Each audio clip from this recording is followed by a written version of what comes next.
Good evening, and it gives me such a joy to welcome all of you to this wonderful session, which is the launch of the Malayalam translation of the book of the times, so to speak, Gun Island by Mr. Amitav Ghosh, and this is also the pre-event session of MBIFL 2021. Tonight we have with us. Mr. Amitav Ghosh signing in from New York, and Dr. Shashi Tharoor from Delhi, and the translator who's done a wonderful work uh, uh, with the translation, Dr. T.K. Krishnan. Thank you. On behalf of MBIFL, on behalf of Madhurabhumi, let me welcome all of you to the session. Thank you. Thank you, Sabine. Thank you. So Dr. Tharoor, over to you to set the tone. I don't think anything I'm saying is live. I'm still backstage. All right. Okay. Now, I welcome Dr. Tharoor to the session, and I hope he's on live.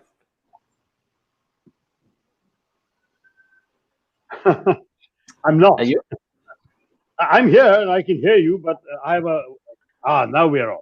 Great. Okay. Good. Yep. I'm delighted to see Sabine Iqbal, K.T. Radhakrishnan, and my very old friend, not older than me, but but my friend from our days in St. Stephen's College together more than 4 decades ago, Amitav Ghosh, at this wonderful event. And I think over these last several decades, Amitav has established himself as a writer of uncommon talent, who combines literary flair with a rare seriousness of purpose. His first novel, The Circle of Reason, was a huge hit, very much in the magical realist tradition that was made famous by Rushdie and Garcia Marquez. But he's also evolved considerably since then, notably in highly successful works like The Shadow Lines and more recently The Glass Palace, which deal movingly and powerfully with the dislocations of post-imperial politics in Bengal and Burma. And then we all know in 2016, he wrote a very powerful non-fiction book about the environment, The Great Derangement, when he talked about the environmental catastrophe brought on by humankind tampering with its own surroundings. And having published his marvelous Ibis trilogy of 3 novels, all of which I have read and reviewed, he has now turned to, in a sense, combining both his fictional talents and interests on the one hand, and his concerns about the environment on the other, along with his equally, I think, significant concern about human trafficking and migration. And he's put them all together into a work of fiction, the book called Gun Island, which we are today releasing in Malayalam, thanks to Eka Books, as Tokadvipam. What's striking is that Amitav has made it clear in his own personal pronouncements that he considers environmental catastrophe to be imminent and that we have all been blind to it. So he sees his writing, I believe, as an urgent wake-up call to all of us. And he has been suggesting for some time now that we must wake up to what we're doing to the planet, and his fiction too is now finding different ways to convey that same urgent warning message. So you've got nature, floods and tempests in a novel like How Do We Fly? Tempest in a novel like How Do We Fly? And at the same time, in Gun Island, what Amitav has done is to take up the great theme of the Great Derangement when he asked why art and fiction have ignored climate change. And it's a novel that travels from the Sundarbans in Bengal, the intersection of India and Bangladesh, to Venice. It has past and present. It has myth and fact and science. It has a number of extraordinarily creative ways of marrying his concerns in the middle of a compelling story. I think he has weaved into Gun Island or Tokadvipam magic, myth, history, of course. He's got some zoology, he's got science in it, he's got migration and human trafficking. and all of this thing comes together in a story that I think many readers will find very compelling. He once said that he felt that art and literature have been actually part of the concealment of the environmental dangers that have prevented people from recognizing the reality of our plight. In other words, that he has seen in the crisis of climate also a crisis of culture. And he set about himself the task of trying to redress that with his own writing. That is, he will have, in this case, a bit of magic. He's got certainly a lot of myth, particularly Bengali folklore. There's this reference to the gun merchant Bonduki Shodagar, whose tale involves a goddess Manasi Devi, who in turn can follow her prey. The modern character, Brooklyn-based rare book dealer, who comes into following this. They're tales which actually combine this kind of ancient myth and folklore with contemporary challenges, the supernatural with the subnatural, if you like, the horrific sufferings of people, animals, and so on. All of this come together in a tale of ecology, a very precariously threatened ecology, endangered species, and the increasing clash between development and nature. But I don't want it to sound like it's purely a sort of polemical tract. It's a novel, and it's a novel with a terrific storyline. You've got this tale of Bonduki Shodagar, who's the gun merchant, tormented by the goddess Manasa Devi, who chases him around the world. And it's only when he promises to build a shrine for her that the goddess leaves him alone. And then when there's a terrible, terrible tempest, that shrine may actually have saved a number of people's lives. The events in this novel take place in 3 different continents. You've got a crisis in Los Angeles, you've got one in Venice, you've got all of this happening even while people are desperately trying to escape Bangladesh and migrate to better lives for them elsewhere, sometimes willingly, sometimes unwillingly through human trafficking. There's history about the thriving slave trade in 17th century India, which I think many of us didn't even know about. And the narrator sees how, in many ways, modern day immigrants are really quite similar to the indentured workers who were exported out by the British colonial empire, something Amitav has written about, and I mentioned in my book, An Era of Darkness, as well. He's got, at the same time, some extraordinary insights into what's happening as a result of environmental damage. For example, the Irrawaddy dolphins, lovely river dolphins, who have actually beached themselves, as it were, because they're almost viscerally protesting against the pollution that is consuming their environment. And all of this gives us an amazing experience that I think Malayali readers will particularly enjoy, because Kerala has always been a place that demanded more of its fiction than the mere telling of a story. Our novels, our fiction has often been about larger issues embedded in the storytelling. And I do believe that when Amitav said in The Great Derangement that authors of literary fiction ought to tackle questions of climate change, appreciating its grave consequences for humanity, he decided to show us that he can do it himself. And he's done it himself in all sorts of interesting but always creative ways. So it is a novel, but he's got very seriously engaged with the specific challenges that affect the characters in the novel. And I think this is remarkable. He's given a lot of interviews so he can speak for himself. And I don't want to invade into his space and his ability to lay out for us exactly how he feels fiction has served the communication of his message of climate change.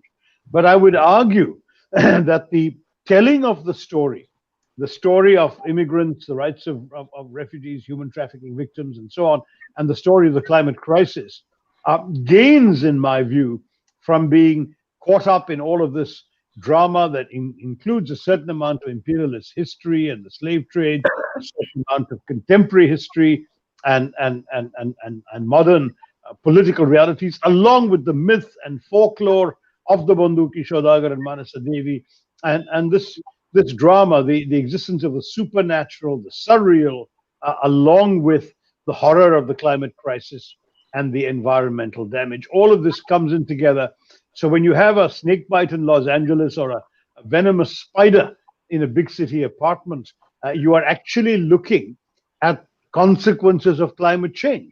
And that's something which both is a story and a warning. So I do want to congratulate Amitav for having pulled off this amazing literary miscegenation, if you like, between genres, between concerns, and between his own urgent intellectual preoccupations with his creative talent. At the same time, he has addressed issues of the racism that migrants and refugees and so on face. In many ways, the discrimination and persecution that the Bunduki Shodagar goes through is actually being seen now in the 20th, 21st centuries and what migrants and refugees are facing. And I know that in fiction, Amitav has taken upon himself a way of depicting reality. For him, it's reality that he's concerned about, and fiction is a vehicle to convey that reality. And that, I think, is absolutely what he has achieved in this book. K.T. Radhakrishnan is a highly accomplished translator who has made the book accessible to Malayali readers with great lucidity and style. And at the same time, he has, I think, reminded us that just as the dolphins in the river would be stressed if they, are stressed because they had to abandon the places they knew, so also the migrants from the Sundarbans are also stressed by having to abandon all their cherished assumptions and start again. And there is an implicit warning that all of us in humanity are under threat from having to perhaps abandon all that we have cherished and taken for granted about our world because of the damage we ourselves have been doing to it.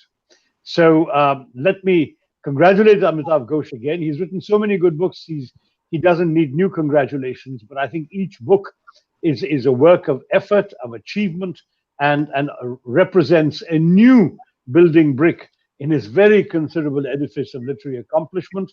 And let's not forget, Amitav is a winner of the Gyanpith Award.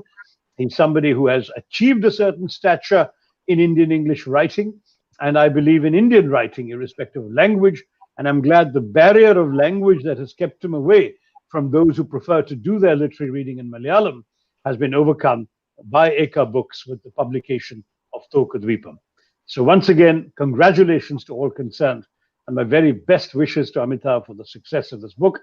I will stay with you until we go through launching it, but I'm sure we'd all like to hear from Amitav and the translator as well, Sabine. Now, Dr. Tharoor, it's time to launch the book. Okay. If we can, all of us can hold the book up and officially mark this is the launching of the Malayalam translation of the novel of our times, Gun Island, by one of our foremost novelists and writers, Mr. Amitav Ghosh. Here is the book. Thank you. Well, thank you very much. And thank you, Shashi, for your very kind and generous words. And thank you also for agreeing to do this. I know how busy you are, so I really appreciate it. And I appreciate really all the effort you put into reading my books, over the years. And let me say how much I admire your writing and your work, and all the wonderful stuff, all the wonderful books that you've written, especially your book on empire, which I felt was such a necessary work, and which has actually reached so many people. I mean, I think it really inaugurated a major change in the way that people think about the past and about empire and so on. So, again, let me say, one of those strange ways in which our lives have been knit together over decades, that your son Kanishk, was one of the first readers of this book, and of an early draft. Gracious enough to acknowledge him. Very gracious. Well, I really appreciate. He's a very brilliant young writer. I think one of the most promising young writers, really anywhere. And again, the concerns that you mentioned about climate and about the state of the world are very much there in Kanishk's work as well. I really felt that his short stories were Anthropocene short stories. They're very much stories of this time. They're stories about this accelerating crisis. So he and I have really, we really share a great deal. So it was wonderful for me to have him read the manuscript, because as you say, many writers don't understand, what's happening around the world. I remember when I first started writing about the climate crisis, my writer friends would say, "You're writing about what?" But that's changed. I think now everyone can see the magnitude of the crisis. And again, let me thank my wonderful translator, K.T. Radhakrishnan. I know, Mr. Radhakrishnan, that you've done an amazing job with this book. Many friends who read Malayalam have said so. So thank you very much for doing this. Thank you, Sabine, and most of all, thanks to Matrabhumi for hosting this. So thank you all Amitav, I very have to put you on the spot and say that as patron of the Madhurabhumi International Literary Festival, which takes place in my constituency, Thiruvananthapuram, every year, which happens to also be a city where you did your first job at the Center for Development Studies. I really hope that we will be able to have you back. I still remember you joining me in launching an era of darkness in Mumbai at the Lit Live Literary Festival with our opening dialogue on imperialism and empire and writing about it and so on. And thus the book has gone on to do well. But now we would love to do the same to you, particularly with this book or with the next one that we get into Malayalam. I'm sure Mr. Radhakrishnan is sharpening his pen for the next work. And we would very much love to have you grace our festival. The people of Kerala appreciate a thinking writer like you. I think it's very clear to say that that you will find the tastes of, and I still remember in my childhood visiting from big cities like Bombay and Calcutta, my overgrown village in Palakkad district, and finding my cousins and uncles reading Sartre and Camus and so on in Malayalam translation. That is the Kerala culture. And and for me, therefore, that Amitav Ghosh is able to come back to Kerala would mean a lot to our readers and to the fusion of literary culture, and as well as give you a good audience for your message, if I might add. Thank you very much, Shashi. Thank you. I'd love to come back. I'm reluctant to go to festivals because, as you know very well, between November and February, if you're in India, I mean, you could spend every day at a festival, and That's right. where would we do any work? So one has to ration This these festival things. takes place towards the end of that cycle in the first weekend of February. And this year it's going to be online. So maybe without going anywhere, we could rope you into a guest appearance of some sort. And we'll talk to you offline about that. But I did want to make a plug since the audiences are there, and maybe your publishers will join us in pressurizing you to do this. I actually have a book coming out in February. It's called Jungle Nama. It's a verse adaptation of the Bon Bibi legend of the Sundarbon, and it's a collaborative work which I've done with an amazing young artist called Salman Toor. Salman has just had a record-breaking sale. One of his paintings sold for the biggest amount that any living South Asian artist has ever sold a work for. So we just completed this collaborative project, and it's going to be out in February. It's a kind of ecological fable, if you like, but it was wonderful to do. So it'll be out in February, and of course, I'd be happy to join your festival. Then I'm sure HarperCollins would love that. Great. Thank you. And your Malayalam readers will not have it immediately in Malayalam, but I'm sure they'll be thrilled to talk about this book, and then, of course, to learn that one is coming. Yes. Yep. Back to you, Sabine. Yeah. You have 10 more minutes, right? I mean, you'll be with us. I have to leave you at 8 or 1 minute to 8 to log into the next one. But I'm very happy to ask Amitav a couple of questions till then. Yeah, please. Yeah. Unless you've got them to ask, because I no. I have another 30 minutes. Amitav, one of the issues that's come up, I think, with some of your critics is whether fiction is an appropriate vehicle for a cause, quote unquote. Since I know you and I have a different view from those critics, I think you would articulate that very well. Why don't you tell those who are listening about why you feel that is a misconceived criticism, that fiction and literature and culture have an obligation not just to themselves, but also to the larger, as you see it, urgent issues confronting humanity and the planet? See, Shashi, I think the critics who say that are not entirely off the mark. I think you can't write fiction as though it were propaganda.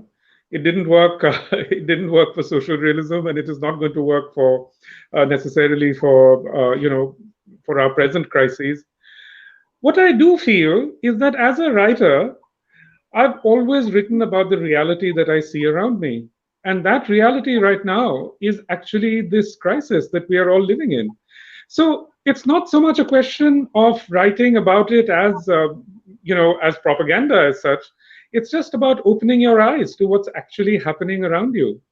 And I think that's really the problem that, a lot of writers have just closed their eyes to what's happening. I mean, we live in such an anthropocentric world. It's a world where people only think about humans, only think about their inner lives and so on. And it's time for us to open our eyes and, look out.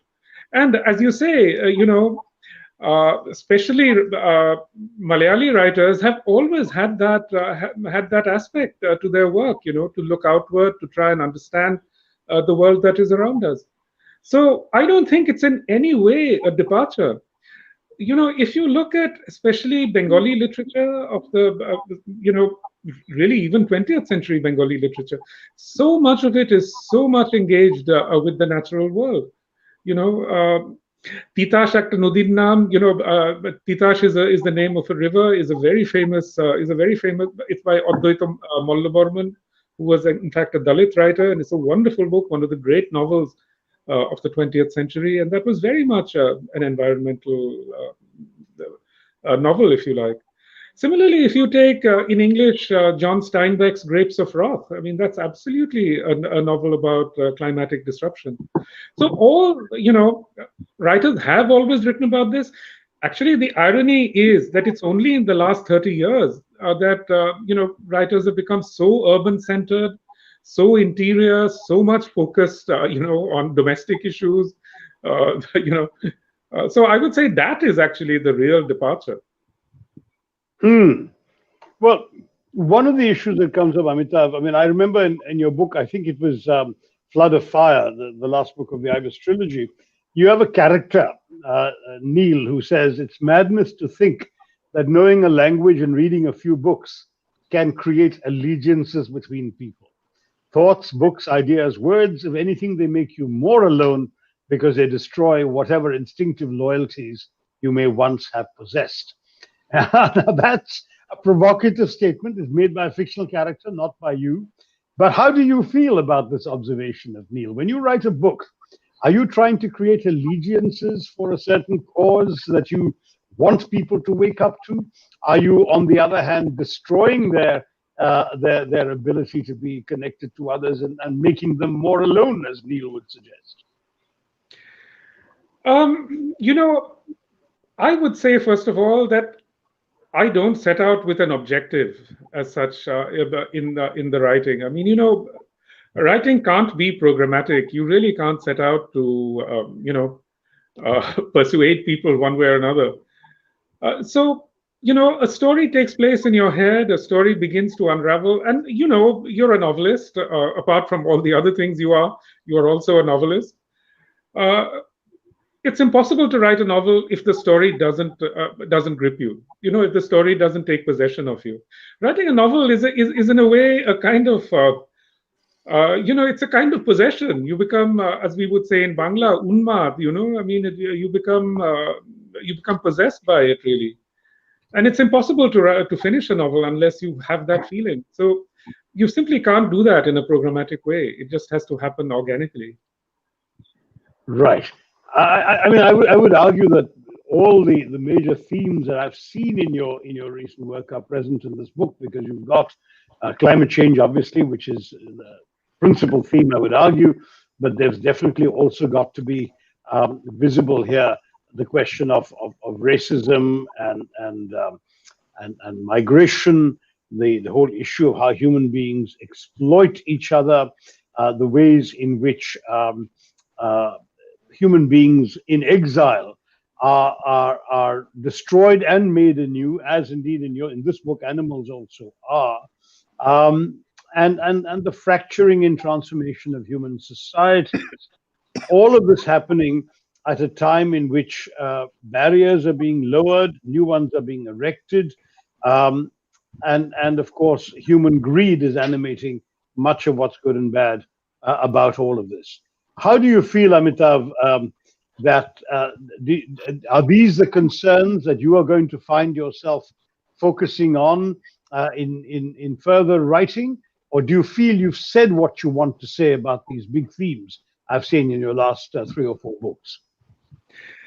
Well, Shashi, displacement, travel, migration, these are things I've always been interested in.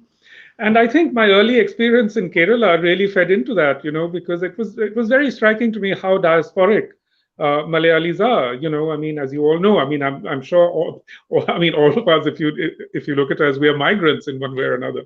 We've migrated here and there and spent years of our lives in other places. But what really struck, this book really began for me in Venice. Because I have been going back to Venice for many, many years. And over the years, one thing which really struck me very hard is that the entire working class of Venice now is Bengali, Bangladeshi, basically. Everywhere you go in Venice, you hear Bangla being spoken.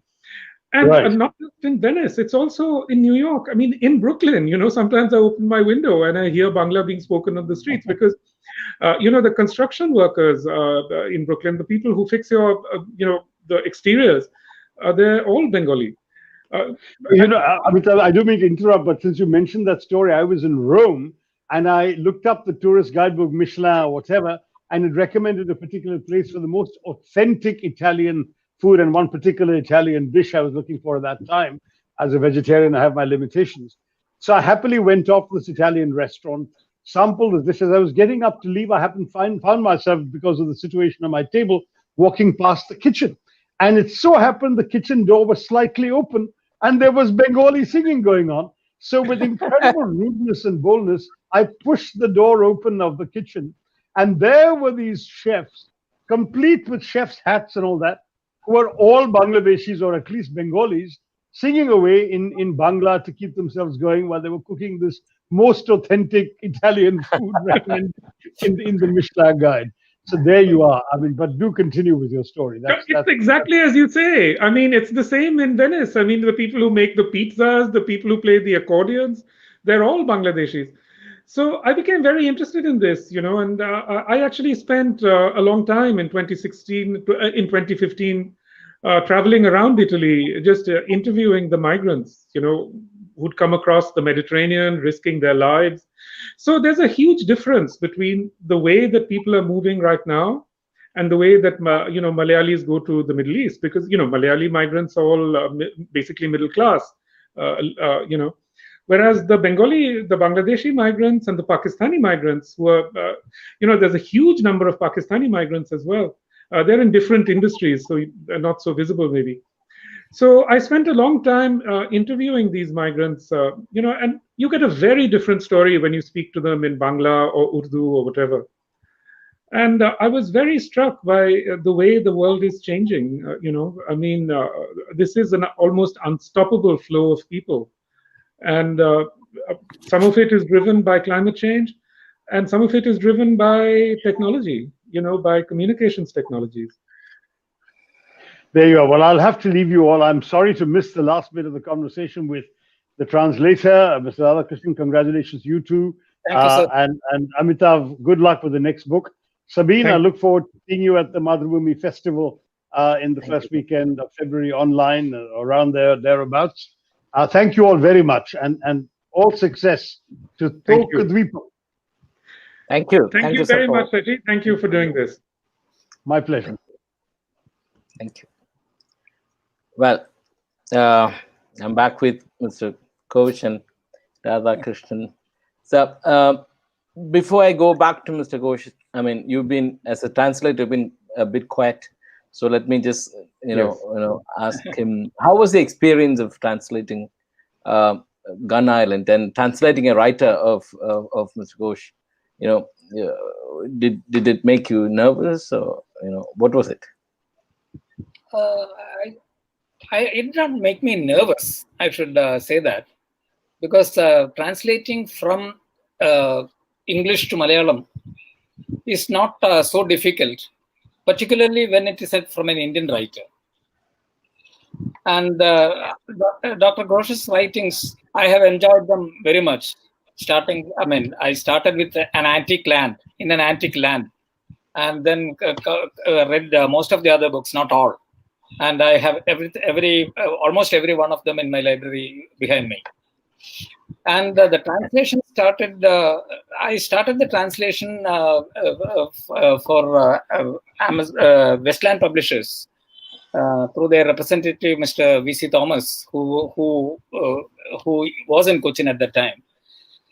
And when I started this work, before starting the actual translation, I always read the book a couple of times, the entire book, and then each chapter one by one, maybe 3 or 4 times. Then each page of a couple of paragraphs again 3 or 4 times. That's how I start translating. I've done few other works also earlier, but this was really challenging because there were so many Bengali terms in it. Even though Mr. Ghosh has explained that in English also, I had to go back to some people who knew Bengali. Then there was many Italian terms, and Italian terms again, even though it was explained in the book, I went back to a friend's friend who is an Italian. So I had to go through before translating that particular paragraph. I had to consult different people, and then I had to make a list and send it to them and say, these are the Bengali terms I have used, and this is what I have translated into Malayalam. Can you verify this? Similarly, I did it for the Italian words also. So it has been challenging, unlike the other books I have translated. Okay, thank you, Mr. Ghosh. When man crosses boundaries of nature, we say catastrophes happen. Okay, and what happens when man crosses the borders between countries and between continents? What awaits him? What kind of tragedy, or what kind of world that awaits a man who crosses boundaries? We've been talking about migration. Well, let me just say it, to start with, that I'm really so incredibly impressed to hear that Mr. Radhakrishnan had to go to all this trouble, and that he went to the trouble of finding out about the Bangla words and the Italian words. You should just have written to me. I would have been through it. A lot of translators do that, and whenever I get questions, I always answer them. So in future, if you ever happen to do another book of mine, I hope you will. Yes, absolutely. You must write to me directly. So, what awaits people when they cross the borders? Actually, the stories of these young migrants, they're almost unbelievable. First, they get displaced by these terrible cyclones, or by rising sea levels. So in Bangladesh especially, but also elsewhere in Bengal, especially in the Sundarban right now, as you may know, there are these terrible natural catastrophes that are displacing millions of people. I'm sure you've seen this in Kerala now. The working class in Goa, in Western Karnataka, and in Kerala now is largely from the east. Yeah, that's right. So in a way, it's a very similar situation. I mean, the Malayalis who go away to work in the Gulf, in fact, the people they hire at home tend to be now Bengalis, Bengalis or other people from the East. So, it's a very similar situation in that way, that so these young migrants who, what invariably happens is that they sell their land because they can't do anything. The land is just not productive anymore. So they sell the land, they get maybe 5-6 lakhs or whatever. From that, they pay the dalal, The dalal then arranges for them, and almost always they're cheated by the dalal, the dalal sends them instead. Most of them would like to go to the Middle East. Most of them would like to go to the Gulf. But instead, the dalal will cheat them and send them to Libya. And they arrive in Libya. They're almost immediately, rounded up by these Libyan gangs. And basically, they live like slaves for years. How many die, we don't know. But from all of them, if you hear the stories, they're absolutely horrifying. They're sold, they're beaten, they're not paid. They go through incredible suffering. Somehow, some of them will manage to save up some money, and they'll get to the Libyan coast. And there again, they pay another dalal who puts them on these, these rickety old ships. And the ship sets off. Many of the ships sink. Many of them die on the ship, because on the boat, because they have to sit next to the engine, and the engine is producing all this smoke, so they suffocate. It's absolutely ghastly. And then finally they turn up. They get washed up on the shores of Sicily or some place like that. In Sicily now, in the city of Palermo, there are 7 Bangladeshi mosques. It's an astonishing thing. And there's also one Hindu temple. Again, it's all Bangladeshis. And there's another Hindu temple which is actually run by Mauritians. So it's kind of interesting, the new sort of culture that's emerging, around this kind of incredible migration. If you walk through Palermo now, especially the old parts of Palermo, you can smell Bengali food cooking in people's houses, with mustard oil. So it's very intriguing. But after having gone through all this suffering, are their lives any better? No. In fact, they end up like 10 of these migrants living in one tiny room. They take it in turns to sleep. There are no jobs. Sicily has no jobs at all. It can't even offer jobs to Sicilians, far less to migrants. And yet, I must say, we hear the terrible stories about the racism and so on, and those stories are true. But also, the mayor of Palermo, he's a man called Leoluca Orlando. He's an astonishing man. He's made Palermo an open city. He's welcomed all the migrants. He supports making them, giving them citizenship and so on. So he's a really remarkable man. I think we can't forget in the middle of all this, that we always see the bad sides. But it's important also to remember that perhaps the most important person in all of Italy, or indeed all of Europe, is Pope Francis. And Pope Francis has been incredibly receptive of migrants and so on. But Pope Francis also says that really the thing we must try and do is to keep people at home. Try and make their lives viable at home, because as you know from your own experiences of migration, basically the migrant doesn't want to go away forever. They retain their ties with home. What they really want to do is maybe work for a few months and go back home. But the way the European migration situation is set up, that becomes impossible, because they have to ask for asylum, and once you ask for asylum, you can't go home. Which is another tragedy.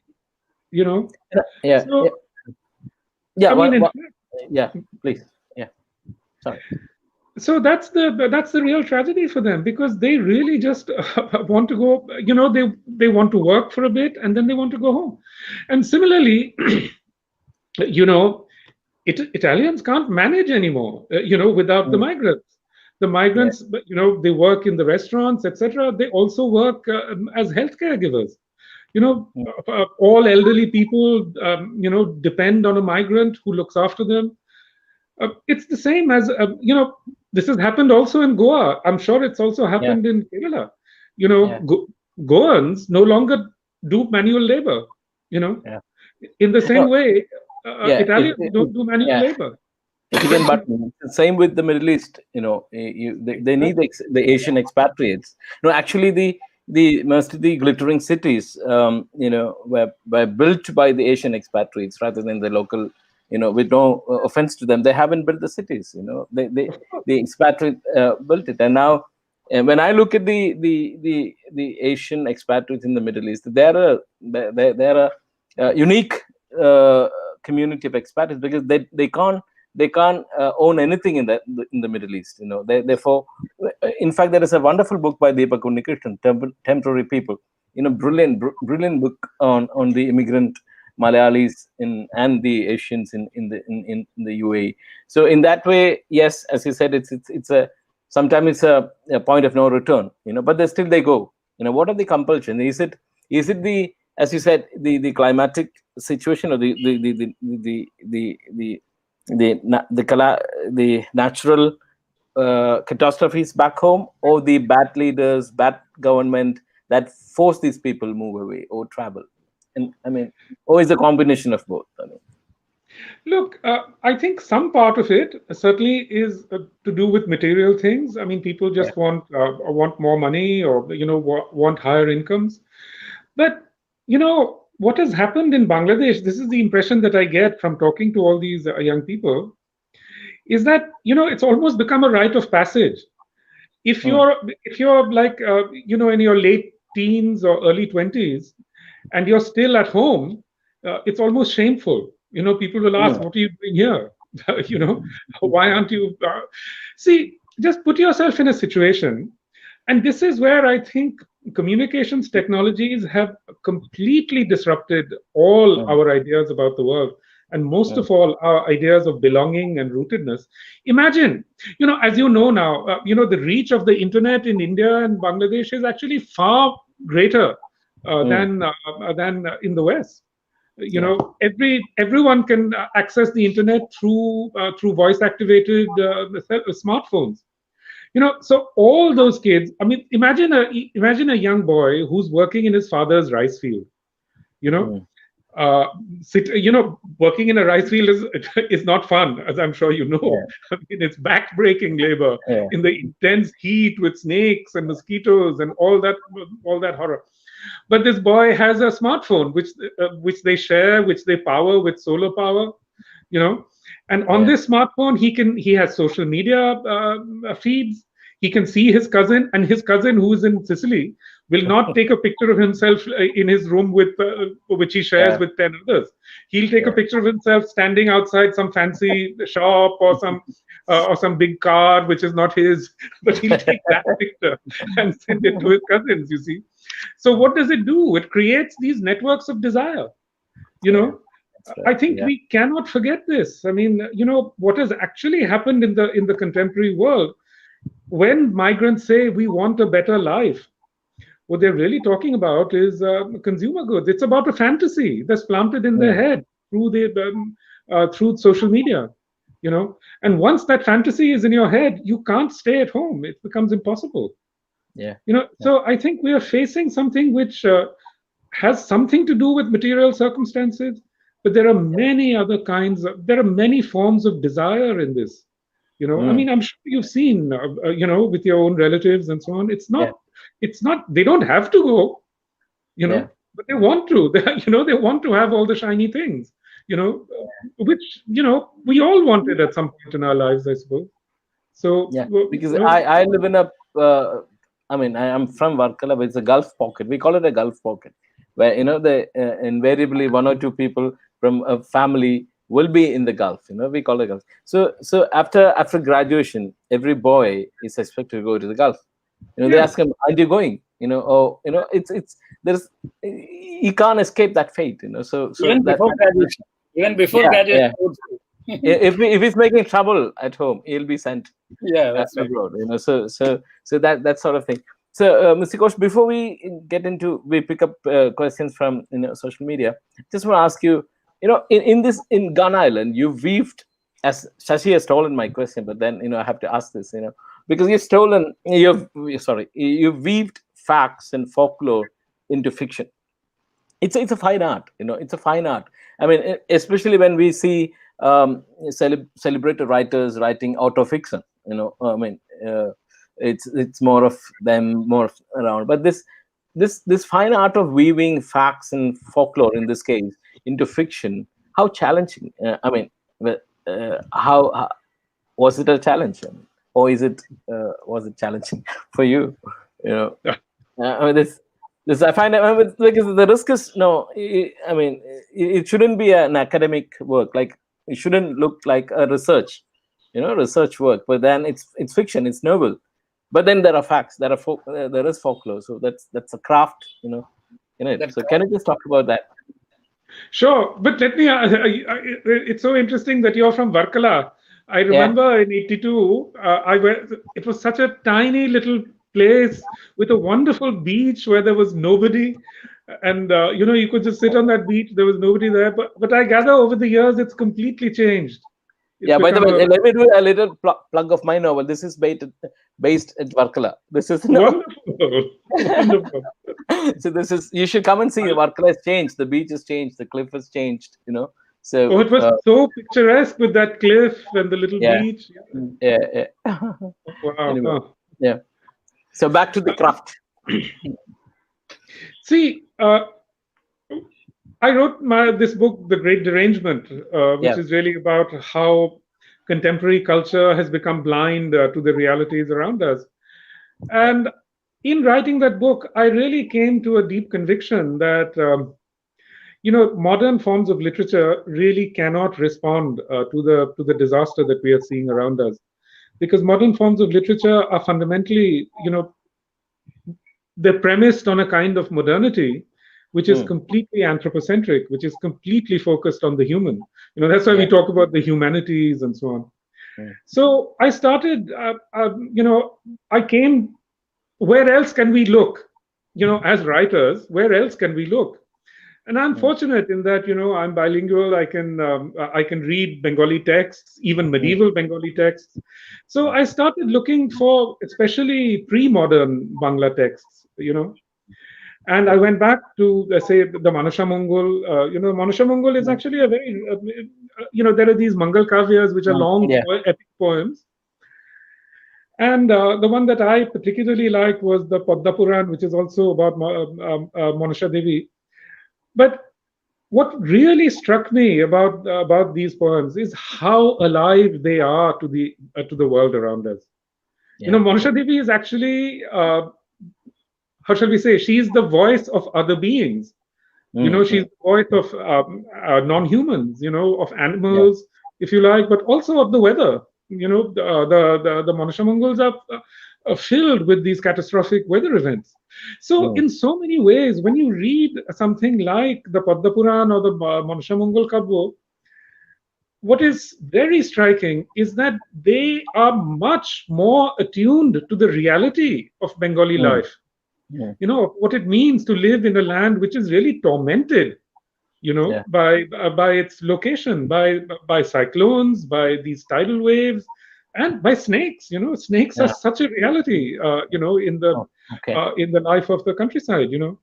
So, that is what really so powerfully just caught my attention. The other thing is, if you look at this story, what is the story about? The story is about, on the one hand, about Manasha Devi. She is the voice of the non-human, and on the other, you have Chand Saudagar, who's a merchant. He's looking for profit. And let me say here again that this is a very ancient story. It actually predates Brahminical Hinduism and so on. It's a very ancient story. It's very much rooted in the soil, and it's a story that is common to all of Bengal, Assam, all of Eastern India. That remarkably, the films that have been made of the Chand Saudagar story have all been made in Bangladesh. So it's really remarkable, syncretic almost, you could say, a sort of a legend. So here you have the voice of non-humans and the voice of profit. And what else is this climate crisis? That's exactly what it is. It's the voice of the non-human has died, essentially, and profit has taken over, and it's devouring our world. This profit motive. So I really felt that the remarkable thing is that our ancestors knew that if you let human greed run rampant, it would destroy the world, and that is what has happened. Mr. Radhakrishnan, you have anything to ask the writer? Nothing specifically. But I mean, I have enjoyed all his, almost all his novels that I read. And translating Gun Island into Malayalam was indeed a great excitement for me. And I'm also glad that I'm thrilled and excited about sharing a platform with Dr. Shashi Tharoor and Amitav Ghosh.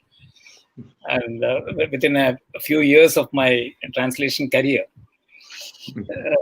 There is nothing specifically I wanted to ask Mr. Ghosh, but let me.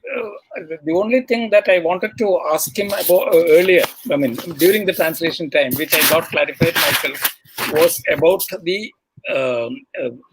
the folklore itself. He has answered it already, so I don't have to ask him again. Yeah. Okay. Thank you. Well, let me just say here that, I feel very fortunate to have a translator like you. I know, having translated myself, that translation is a deep act of attention and empathy. When you're translating, you really enter another person's mind, in a sense, That's right.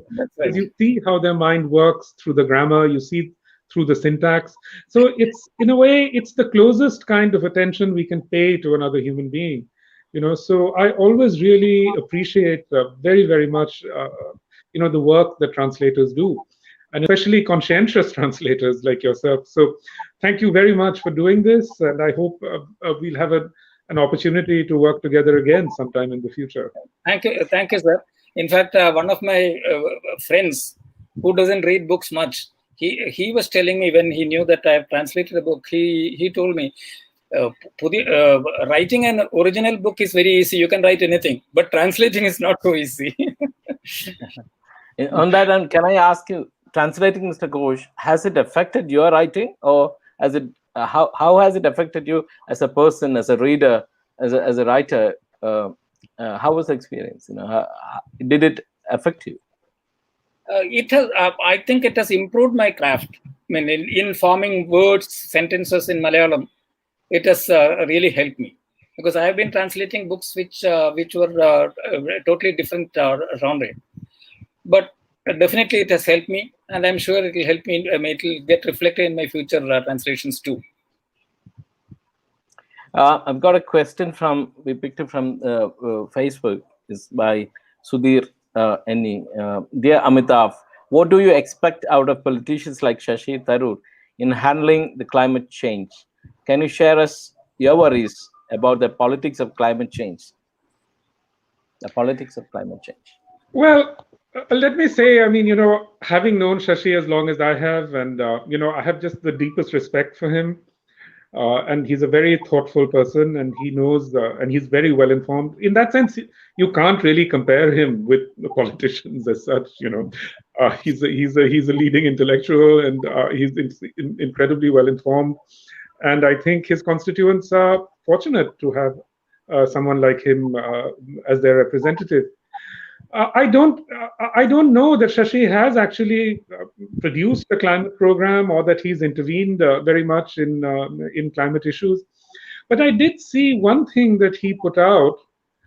I think it was on Twitter or something, where he said there are some villages, I think near Trivandrum, that are that are being affected by sea level rise.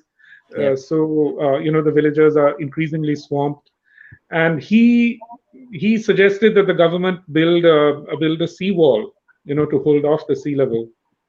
And I think that's absolutely futile. That's an absolutely futile way of approaching this issue. I mean, the cost of a seawall will be prohibitive. In any case, it won't work in the long run. It's a much better idea to start managed retreat, and that's really what governments across India really have to do: start programs of managed retreat. But again, I don't think that that the initiative should come from the government. I think it should really come from the people being affected. Because as we know in India, once the government takes up a program, it's going to be a disaster. So it should come from local initiatives, and really what should happen is that their initiatives should be facilitated, by whether it be by governments or by NGOs. But building a seawall is not an answer. Yeah. There's another question. This question is: you've been focused on Sundarbans. Your books have captured the ecological devastation that place has suffered over the decades. And Kerala, in many ways, is ecologically a similar waterscape. It is also how vulnerable to changing weather patterns and annual floods. Have you observed any patterns here by any chance that what Kerala is going through of late? Because we've had floods, unprecedented floods in the last a couple of years at least, and we have cyclones and hurricanes. Kerala is also going through a climatic change. Have you observed and any thoughts on that? Because it's news for me that you worked here in '83. It's so heartening to hear that. So, any thoughts on Kerala's climatic changes? Since you've always written about it. Yes, yes. See, historically, we always used to say that the west coast of India is the fortunate coast, because it's so blessed by its ecology in so many ways. Whereas the east coast is the unfortunate coast because it's the Bay of Bengal produces incredible cyclones and causes incredible devastation. But one of the effects of climate change is that, in fact, cyclonic activity is increasing in the Arabian Sea. Because cyclonic activity had declined in the last 100 years, people on the west coast aren't really prepared for cyclones. On the east coast, governments have got very good at evacuations. But governments on the west coast have not adapted in that way. They don't really have evacuation plans. And the problem really is that you have huge concentrations of population which are incredibly exposed to cyclones. You imagine what would happen if Cochin took a direct hit from a cyclone. You imagine what would happen if Mumbai, heaven forbid, if Mumbai were to be hit by a cyclone. The devastation is beyond beyond comprehension, really. If you think of what happened to New York in 2012 with Hurricane Sandy, if that were to repeat itself, because New York is in any case protected a little bit by barrier islands. Mumbai would be hit by a tidal wave. It would be like a tsunami. On top of that, you would have these hurricane strength winds. In fact, right in the middle of this pandemic, Mumbai was saved by a cyclone almost hit Mumbai but veered away.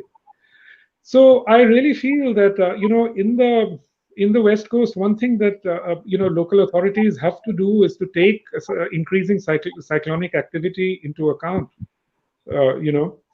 And this is something they haven't done yet. I don't know. I've not studied the disaster preparation disaster management documents for Kerala, but I did look at them for Maharashtra and for Mumbai, and there's no planning for that yet, and there really should be. We have 2 minutes before we sign off. Let me ask, as writers, should writers or do writers look around these disasters for stories, or should they write as you have just done or you've been doing to stave off these tragedies? As writers, do we look for stories in this that's a stand for a writer to take. In all this there are stories I can write about, or should I write so that this won't happen? Writers should write about the reality, and this is the reality. You see this pandemic. The pandemic is not this caused by climate change, but it's a similar phenomenon. It's come about because of ecological disruptions, And they have written about the plague protocol. It's quite comparable to the COVID protocol. Absolutely. All these protocols were invented in 17th century Venice. 500 years back. Yeah, it's really remarkable to think of that. And actually, the plague produced a huge amount of literature. Especially Italian literature, it produced a lot of work. So, do you think that this 2020 will see great many literature coming out of the pandemic experience in the coming year? I think we're going to have a tsunami of pandemic literature, because you think of all those writers stuck at home. What are they doing? Okay, so I think we've reached the end of the session. Thank you once again, Mr. Ghosh, coming and Thank signing you. in from Brooklyn. It's morning there, right? I mean, what Yes. time is that, right? Yeah, It's 10 o'clock. 10. Yeah, okay. Thank you so much for coming in. Thank you, Mr. Radhakrishnan. Thank you. Thank you. Even though Dr. Tharoor is not, on behalf of Mathrubhumi and MBFL, let me thank, and Eka and Westland, let me thank all of you. And I hope to see you again, Mr. Ghosh, on the MBFL platform. Yes, absolutely. Yeah. I hope to see you. Okay. Thank you. Yeah. Thank you all very Thank you much. so And much. thank you. Thank Thank you you. very much indeed. Thank you, Thank you. Sabine. Good night. Thank Thank you. you. Good night. Good night. Good night. Good night.